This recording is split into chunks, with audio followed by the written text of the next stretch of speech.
ఆ 7 పాత్రలను పట్టుకొని ఉన్న 7 దేవదూతలలో ఒకడు వచ్చి నాతో మాటలాడుచు ఇలాగు చెప్పెను, నీవిక్కడికి రమ్ము. విస్తార జలముల మీద కూర్చున్న మహావేశ్యకు చేయబడు తీర్పు నీకు కనపరచెదను.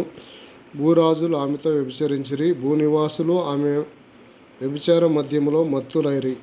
అప్పుడతడు ఆత్మవశుడైన నన్ను అరణ్యమునకు కొనిపోగా, దేవదూషణ నామములతో నిండుకొని 7 తలలు 10 కొమ్ములను గల ఎర్రని మృగము మీద కూర్చుండిన ఒక స్త్రీని చూచితిని.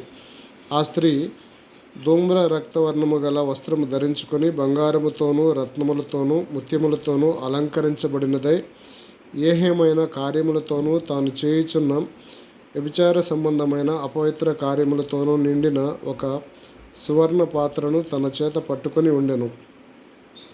దాని నొసట దాని పేరు ఇలాగ వ్రాయబడి ఉండెను, మర్మము, వేశ్యలకును భూమిలోని ఏహేమైన వాటికిను తల్లి అయిన మహా బబులోను. మరియు ఆ స్త్రీ పరిశుద్ధుల రక్తము చేతను యేసు యొక్క హతసాక్షుల రక్తము చేతను మత్తిల్లి ఇండుట చూచితిని.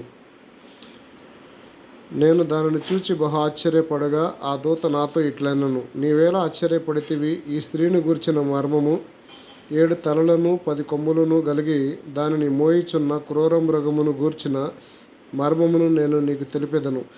నీవు చూచిన ఆ మృగము ఉండెను గాని ఇప్పుడు లేదు. అయితే అది అగాధ జలములో నుండి పైకి వచ్చుటకును నాశనమునకును పోవుటకు సిద్ధముగా ఉన్నది.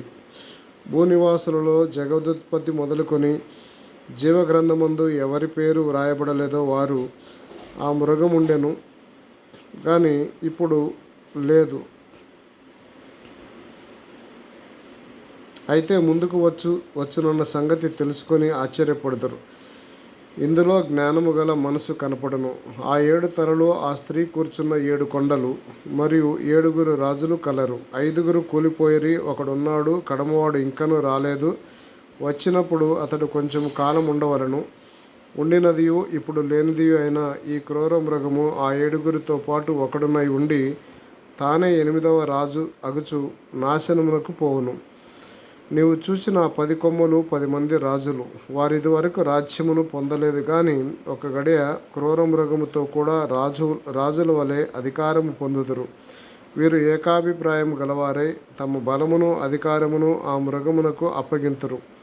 వీరు గొర్రెపిల్లతో యుద్ధము చేతురు గాని గొర్రెపిల్ల ప్రభువులకు ప్రభువును రాజులకు రాజునై ఉన్నందున తనతో కూడా ఉండిన వారు పిలువబడిన వారై ఏర్పరచబడిన వారై నమ్మకమైన వారై ఉన్నందున ఆయన ఆ రాజులను జయించును.